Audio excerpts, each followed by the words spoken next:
Hey there, Sharon Horne-Ellstrom here with a gravelly voice. Welcome to day 399. I better hold my coffee. I totally jacked my phone.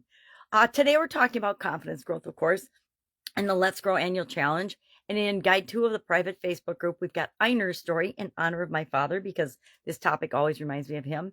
His favorite poem was a poem called The Man in the Mirror, The Man in the Glass. And it's about you live your life, and at the end of the day and at the end of your life, you have to look in the mirror and be proud of the person that you have been every day, as well as the person that you've become throughout your lifetime. And I like to say that if we live each day to the best of our ability, then our life will have been successful. We'll continue to improve and grow and evolve and become the person that we want to be and show up for people in the ways we want to show up for them. Our topic for so we talked about mirror work from Louise Hay. And it's not really work, but we call it work because sometimes it's mentally and emotionally and spiritually difficult to do it. But it's just different ways of looking at yourself in the mirror and telling yourself you love yourself, number one, and number two, doing affirmations. It just makes them really, really powerful. And it's a great way for doing and becoming self-aware in terms of things that are unresolved in our lives, things that are still bothering us on a subconscious level will bubble up when we're talking to ourselves in the mirror that might not come up otherwise. And it gives us the opportunity to let them go or address them or do whatever we need to do in order to move forward in our life and become a better version of ourselves. So talking about that. And then our strategy for today for Supersize Your Business, our fundamental supersize business strategy, FSBS. I kind of like BSBS, but I maybe shouldn't use that, but I'd like basic, supersize, or brilliant. I like brilliant better than basic. So today's is the authenticity strategy. I don't really like to call it a strategy because I think being authentic is just how we should be and how we should show up in our businesses. We need to be true to our core values and have those incorporated in our businesses and in our lives. And in our businesses, we want to be bringing them into it so that we are showing up in a way that people can relate to and resonate with because they're showing up in their lives in an authentic way too. Now, that only works if you want to work with people who are really themselves or solve problems for people that are authentic and themselves, right?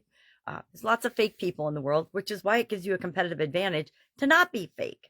Now, given that, I did reveal in Supersize Your Business that I use Facebook filters. I'm legally blind, and so my makeup some days, it's really funky. In addition to that, I got lots of wrinkles that don't need to necessarily show up.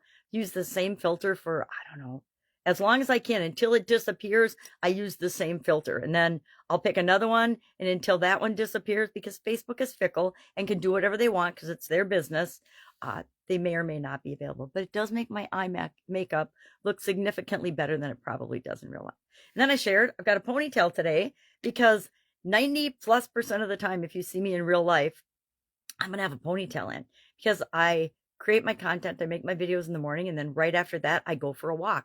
I go for a walk in a park that's nearby my house, and I spend some time reflecting and relaxing and planning my day in nature and just refeeding my soul. I think we all need to find things that feed our spirit and feed our soul, and being outdoors and being in nature does that for me. But we have to find ways to recharge our batteries, and that's one of mine. And it's a nice pause before the hectic chaos of the day actually begins for me.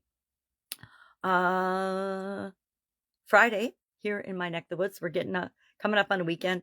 I have committed to helping one of my sisters with some projects. One is painting, which I'm not very good at, but I can hand her stuff and watch her so she doesn't fall off the ladder. And then the other is making crabapple jelly. And I got a shout out to Mott's Apple Orchard in Stillwater. They handpicked crab apples for her so she could make our grandmothers were sisters, crab apple recipe. And they were the most beautiful bags of crab apples I've ever seen. We went to pick them up the other day, and so she wants to make the jelly fresh. And I said I would help her because it's a lot of work and we all love it and enjoy it. So, and she shares it with all of us. So why would we not help when we can? Again, I do what I can do when I can do it to help other people because that's kind of who I am. All right. If I can help you anyway, you can ask. I added Q&A to this particular video as well as comments. You can ask a comment, or you can just look me up, Sharon Horne-Ellstrom. You can ask by finding me on lots of social media platforms, as well as direct message me or Voxer. My favorite way to communicate, since I am visually challenged, is a walkie-talkie app on my phone, and it's called Voxer, Voxer. I think they still have a free version of it, but my name on that is Pajama Grandma, GRAMMA, at gmail.com. Pretty simple, because that's how I showed up online originally.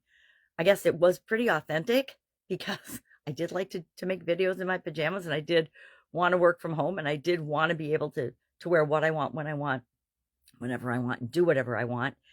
And so that was just my way of early on putting myself out there. And in 2020, and this irritates my family members, and they said, you absolutely cannot, but I was going to kill that whole persona and brand in 2020. And they're like, no, that would be so inappropriate. And I agree, it would be inappropriate, but I did stop showing up in my pajamas every day, and I just started showing up as me every day.